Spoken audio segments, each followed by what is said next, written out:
Boa tarde pessoal, bem-vindos ao Terceiro Anel e a mais um vídeo de análise futebolística. O nosso Benfica vai marcar presença na próxima fase da taça, mas infelizmente a exibição não foi a mais convincente. Quer saber daquilo que eu estou a falar? Fica a ver isto.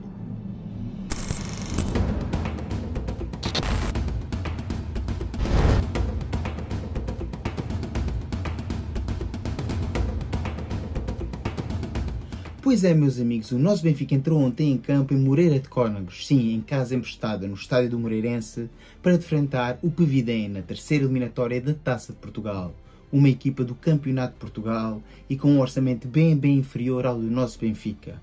E é um facto, houve muitas alterações por parte de Bruno Lage, que já iremos falar disso, mas na minha opinião o Benfica exigia-se que jogasse melhor futebol. Quero já esclarecer que estou bastante contente com a vitória e que foi um jogo que não sofremos praticamente nada, zero. O nosso Benfica controlou a partida do início ao fim, mas exigia-se, na minha opinião, muito mais futebol, até porque havia elementos em campo que têm sido menos utilizados e era desses elementos que eu estava à espera de ver mais futebol. Houve um ou outro que me surpreenderam pela positiva, que irei falar no final do vídeo, mas sinceramente esperava mais. Mas volto a dizer e a reiterar, estou bastante feliz com a vitória e neste momento é isso que importa. É uma competição a eliminar e como tal o que interessava era passar de ronda. Vamos começar então por analisar os 11 da partida. Ora, a equipa da casa, orientada por João Pedro Coelho, entrava em campo num 5-3-2 e sinceramente o melhor que posso fazer é apresentar o 11 desta equipa, pois muito sinceramente eu não conheço qualquer dos seus jogadores. Já Bruno Lage operava uma autêntica revolução e fazia o nosso Benfica entrar em campo com 7 jogadores menos habituais nos seus 11 titulares. Operando assim uma grande revolução, a equipa de Bruno Lage entrava em campo num 4-2-3-1 e fazia assim apresentar-se com Samuel Soares na baliza, Caboré à direita e Álvaro Carreras à esquerda, dupla de defesas centrais composta então por António Silva e Tomás Araújo, sendo que António foi o nosso capitão, tendo depois um duplo pivô defensivo composto então por Florentino e Fredrik Arsens e uma linha de 3 médios ofensiva, composta então por Rollheiser, Amdouni e Nicolas Best. Na frente de ataque jogou então o brasileiro Artur Cabral. Ora, e meus amigos, o que dizer então deste 11 de Bruno Lage? Eu fiz ontem um short antes da partida onde disse e volto a reiterar, eu não sou contra este tipo de alterações da esquemática de jogo, nem um grande número de rotações, mas sinceramente acho que 7 é um bocadinho demais. Acho que foi por isso talvez que a equipa não se sentiu muito bem identificada com a ideia de jogo, principalmente porque são jogadores que não estão habituados a jogar em conjunto, ou seja, são jogadores que treinam juntos todas as semanas, é um facto, mas eu acho que havia jogadores que o Benfica não deveria ter abdicado no 11 inicial, até porque muitos deles estavam descansados por não terem participado nas suas seleções. No entanto, acho que a equipa apresentada por Bruno Lage era uma equipa bastante suficiente e bastante capaz para poder debelar este Pevidém. Inclusivamente, na minha opinião, até devia ter saído de Moreira de Cónegos com um resultado mais avultado. O que me chamou sim a atenção foi a escolha de Bruno Lage para o banco de suplentes, deixando praticamente fora todos os jogadores de grande craveira internacional. Ora, e como vemos aqui, tinha então no banco de suplentes André Gomes, Bas Rami, João Rego, Leandro Barreiro, Diogo Prost, Vangelis Pavlidis, Gustavo Varela, Sheldrup e Gerson de Souza, não levando qualquer dos jogadores turcos nem de Di Maria. E ainda bem que as coisas correram bem e o Benfica vai marcar presença na próxima fase.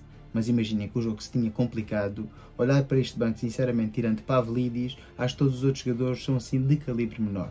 Mas enfim, correu bem e isso é que interessa. E agora vamos sim analisar as vicissitudes da partida. Ora, o Benfica entraria melhor na partida e logo à passagem do minuto 2, numa boa jogada iniciada pelo corredor central, Arsens abre para Caboré que centra rasteiro para o centro da área.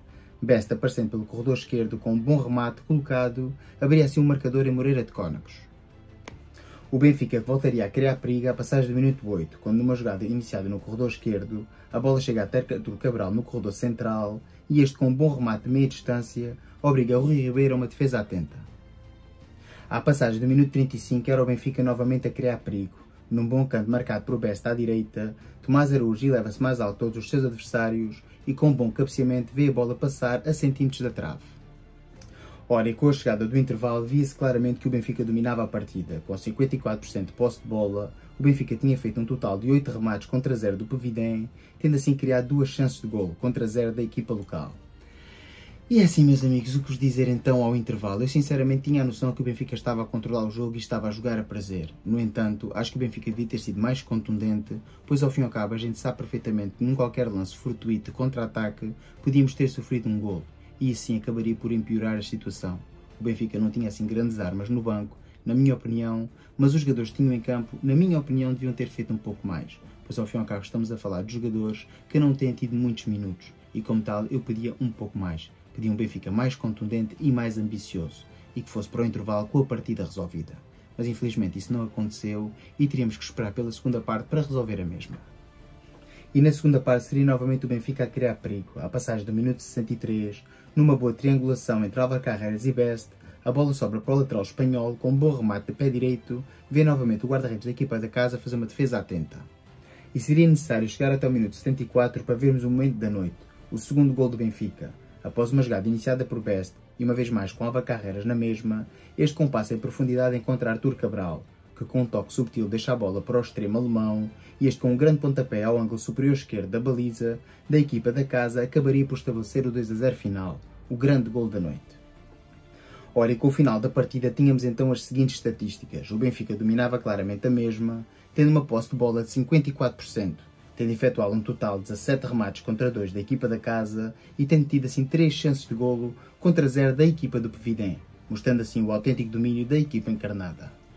Ora, e que dizer então da avaliação final desta partida? Vale-te a dizer uma vez mais, estou bastante contente com a vitória e o Benfica dominou a partida, disso não há qualquer dúvida. Não vimos aqui nenhuma situação de perigo, até porque não houve nenhuma situação de perigo por parte da equipa do Pevidém, e o Benfica teve 3 chances de golo, acabando por materializar 2.